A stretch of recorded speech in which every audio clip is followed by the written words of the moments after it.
Did you ever stop and ask yourself, why is it that some people are more successful than others? Why is it that some people make more money, live longer, have better relationships, while the great mass of men, as Thoreau said, live lives of quiet desperation?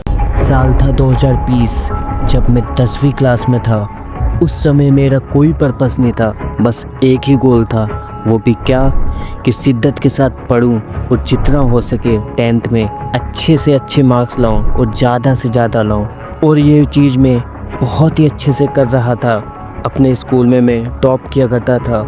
2020 बीतता गया और उसी के साथ मेरी मेहनत भी बढ़ती गई, क्योंकि 2021 के मार्च में मेरा बोर्ड एग्ज़ाम था।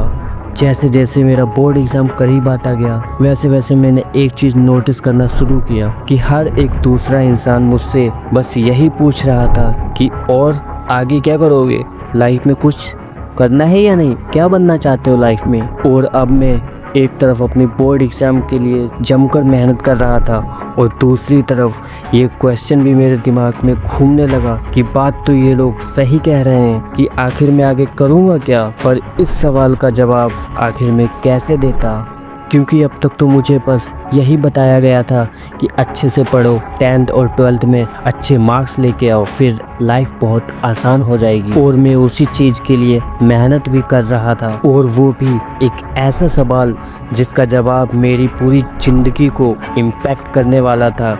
एक ऐसा सवाल जिसका जवाब कहीं ना कहीं मेरे आने वाले फ्यूचर जनरेशन को इम्पैक्ट करने वाला था। आखिर मैं कैसे कह देता कि मैं ये काम करना चाहता हूँ, मैं ये बनना चाहता हूँ, क्योंकि मुझे तो किसी ने भी किसी चीज़ को एक्सप्लोर करने का मौका ही नहीं दिया, और मुझे तो अंदाज़ा भी नहीं था कि किस फील्ड को चुनने से मेरा फ्यूचर कैसा होने वाला है और कैसा हो सकता है।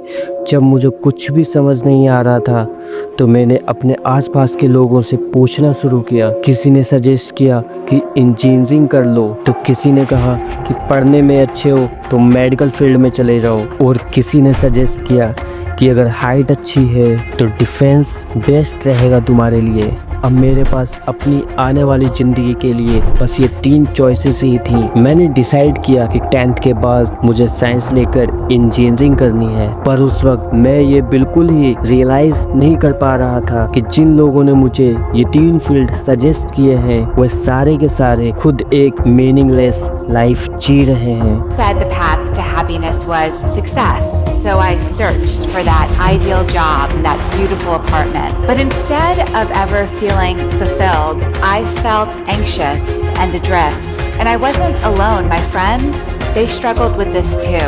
उन्हें खुद अंदाज़ा नहीं था कि वो आज जो काम कर रहे हैं वो क्यों कर रहे हैं। जिसने मुझे डॉक्टर बनने को कहा वो खुद एक डॉक्टर नहीं है, उन्हें कैसे पता कि डॉक्टर्स की लाइफ कैसी होती है। जिसने मुझे इंजीनियरिंग करने को कहा वो खुद एक इंजीनियर नहीं है, बट वो मुझे सजेस्ट कर रहा है, तो मैं ऐसे कैसे यकीन कर सकता हूँ कि उनकी लाइफ सही है। वो इंजीनियर खुद 9 to 5 में फंस के अटक गया है और वो खुद टेंशन में रहता है, बट मुझे सजेस्ट कर रहा है। इसका मतलब बस सीधा सा हमारे जीवन पे आता है कि वो सब मुझे वो सजेस्ट नहीं कर रहे थे जो मेरे लिए बेहतर हो सकता था, बल्कि वो सब मुझे वो सजेस्ट कर रहे थे जो सोसाइटी की नज़र में बेहतर है। मिडिल क्लास फैमिली के बच्चे उनकी बातों में कन्विंस होकर मेहनत करना शुरू कर देते हैं बिना खुद से ये सवाल पूछे कि मुझे कैसी लाइफ चाहिए, और फिर हमारी एक और जनरेशन मीनिंगलेस लाइफ शिकार बन जाती Try है। to have a nice family life, have fun,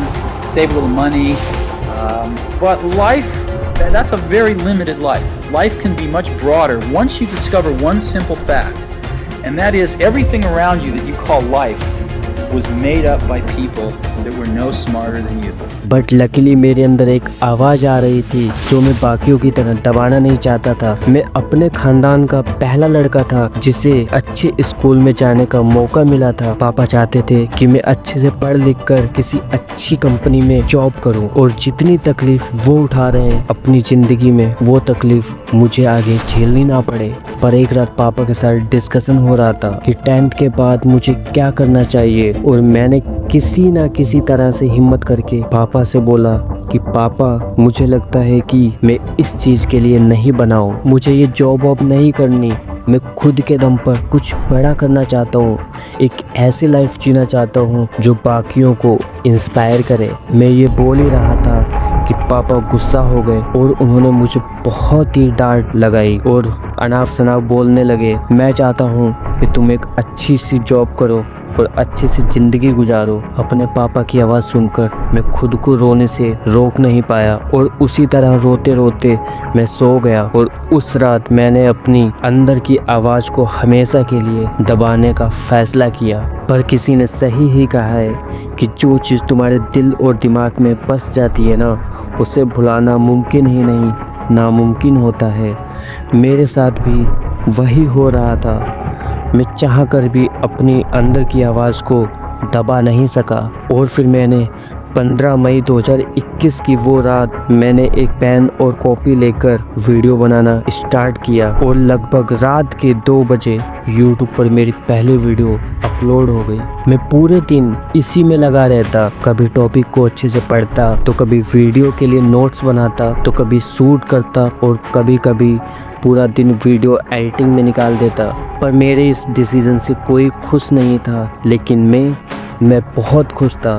मुझे इन सब चीज़ों में बहुत ही मज़ा आ रहा था। मैं जानता था कि या तो मैं फेल हो जाऊंगा और सारे लोग बोलेंगे कि मना किया था इसे बट इसने सुना ही नहीं, और या फिर मैं एक सक्सेसफुल हो जाऊंगा और फिर ये एक ऐसी स्टोरी बनेगी जिसे सुनकर लोगों के अंदर भी दबी हुई आग जल उठेगी। एक ऐसी स्टोरी जो लोगों को अपने ड्रीम्स पे वर्क करने के लिए इंस्पायर करेगी। और उस दिन के बाद मैंने जितनी भी डिसीजंस ली वो सारे सही हैं और मुझे पता चल गया कि उन सारे डिसीजंस के पीछे एक सिंगल फैक्टर होता है और वो है मेरा inner purpose. For our generation is to create a world where everyone has a sense of purpose. Because when we find our life's purpose, we have happiness and fulfillment, and we have a desire to want to do more and be more. Purpose is that feeling that you are a part of something bigger than yourself. Purpose is what creates true happiness. जो decision मैंने 15 मई 2021 को लिया था,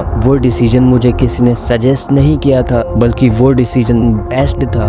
वो आवाज़ हम सबके अंदर आती है, पर हमारे अंदर उतनी हिम्मत नहीं होती कि हम उसे फॉलो कर सकें। और कई बार उस आवाज़ को बचपन से इस तरह दबा दिया जाता है कि हमें बड़े होते होते खुद को ही नहीं पता चलता कि आखिर वो आवाज़ थी क्या। पर जब तक हमें एक इनर आवाज़ का पता नहीं चलता है ना, तब तक हम एक मीनिंगलेस लाइफ जीते रहेंगे। हमारे पास सब कुछ होने के बावजूद भी कुछ भी ना होने का एहसास होता रहेगा। To just be a millionaire, that would be the most wonderful thing. If I could just not have to work every day, that'd be the most wonderful life in the world. They don't know life. Because what makes life mean something is purpose, a goal, the battle, the struggle. Simple सी बात है। अब सवाल ये उठता है कि हम अपने लाइफ के अल्टीमेट पर्पस को समझें कैसे जाने कि वो आवाज़ जिसके बारे में मैं अब तक बात कर रहा था वो आपके लिए क्या है। और उससे भी बड़ा सवाल है कि अगर हम अपने अंदर की आवाज़ को जान भी चाहते हैं तो कैसे अपनी लाइफ को इस तरह डिज़ाइन करें कि हमारी ज़िंदगी का हर एक साल, हर एक महीना, हर एक दिन, हर एक घंटा, हर एक मिनट और हर एक सेकेंड बस उस अल्टीमेट पर्पस की ओर पूरा का पूरा पुश करें। कैसे हम अपनी लाइफ को इस तरह डिज़ाइन करें कि आने वाले 3-4 सालों में स्टोरी सुनकर भी दूसरों के अंदर आग जल उठे। इन सारे सवालों के जवाब देने के लिए मैंने अपनी ज़िंदगी को एनालाइज करके एक सिंपल मेथड में कन्वर्ट करने की कोशिश की है और आज इस डॉक्यूमेंट्री में उसी मेथड को आपके साथ शेयर करने जा रहा हूँ। So let's start the journey.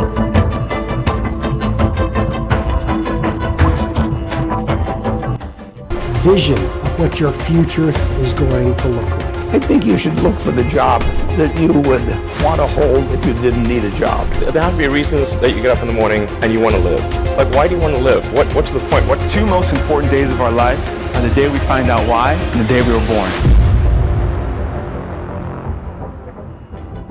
अपनी। हजारों साल पहले जब इंसान जंगल में रहा करते थे तब उनका एक ही अल्टीमेट पर्पस था, सरवाइव करना और अपनी जनरेशन को आगे बढ़ाते रहना, जिसके लिए वो शिकार और फिजिकली फाइट किया करते थे। उनमें से जो भी जीतता था उसे बेहतर से बेहतर खाना दिया जाता था और साथ ही वो ज़्यादा से ज़्यादा फीमेल्स के साथ मैट करने की अपॉर्चुनिटी भी दी जाती थी, जिससे वो अपने जीन्स को ज़्यादा से ज़्यादा तादाद में नेक्स्ट जनरेशन तक सप्लाई कर सके। और आज 21 सेंचुरी में भी हमारा डीप अल्टीमेट पर्पस बस यही है कि हम सरवाइव करें और हो सके जितना ज़्यादा से ज़्यादा हो सके अपनी जीन्स को नेक्स्ट जनरेशन में सप्लाई करें।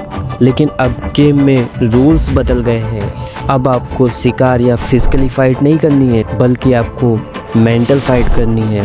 अब पूरा का पूरा गेम मेंटल क्लैरिटी का है और अगर आपको 21 सेंचुरी में टॉप लेवल पे रहना है और अपने फील्ड में डोमिनेट करना है तो आपको चाहिए होगा एक अल्टीमेट पर्पस, एक अल्टीमेट डायरेक्शन और एक अल्टीमेट मेंटल क्लैरिटी। और जिसके पास भी ये मेंटल क्लैरिटी होती है तो उसे अपनी फील्ड में, अपनी इंडस्ट्री में डोमिनेट करने से कोई नहीं रोक सकता, उसे सक्सेसफुल होने में कोई नहीं रोक सकता। और पिछले 5 सालों से मैं भी खुद से यही क्वेश्चन, यही सवाल कर रहा था कि आखिर मेरा अल्टीमेट पर्पस है क्या। और मुझे लगता है कि मैंने अपना अल्टीमेट पर्पस फिगर आउट कर लिया है और वो है मेरा यूट्यूब। जी हाँ, यूट्यूब तो मेरा अल्टीमेट पर्पस है। बट आपका क्या है? मुझे क्या पता हो सकता है, वो तो आपको पता है ना। बट मैं आपको आपके अल्टीमेट पर्पस तक पहुंचा सकता हूं, बस वो भी एक मेथड के ज़रिए। मैं आपको एक मेथड बताने वाला हूं जिसके ज़रिए आप अपने अल्टीमेट पर्पस को फाइंड कर सकते हो और वो मेथड है हमारा नेगेटिव विज़न। मेरे हिसाब से ये मेथड बहुत ही ज़्यादा पावरफुल है। आपने ये तो सुना ही होगा, जो भी चीज़ आपको चाहिए तो उसको आप अच्छे से सोचो, पेपर पे लिखो, विजुअलाइज करो। बट उससे भी ज़्यादा पावरफुल है ये नेगेटिव विज़न। इसमें क्या होता है, आपको कैसी लाइफ नहीं चाहिए, आप किन लोगों के साथ नहीं रहना चाहते, आप कैसी आदतों को नहीं अपनाना चाहते, सो आपको क्या करना है, नेगेटिव विज़न में बस यही आता है, आपको जो नहीं चाहिए उसको एक्सप्लोर करना है। जैसे कि मुझे अपनी जीवन में ये चीज़ नहीं चाहिए, मैं जो भी ज़िंदगी जी रहा हूँ मुझे ये ज़िंदगी ऐसी नहीं चाहिए, मेरे ये जो दोस्त हैं मुझे ऐसे दोस्त नहीं चाहिए। मतलब जो भी नेगेटिव विज़न में आ रहा है, नेगेटिव पॉइंट आ रहे हैं, उनको हटा दो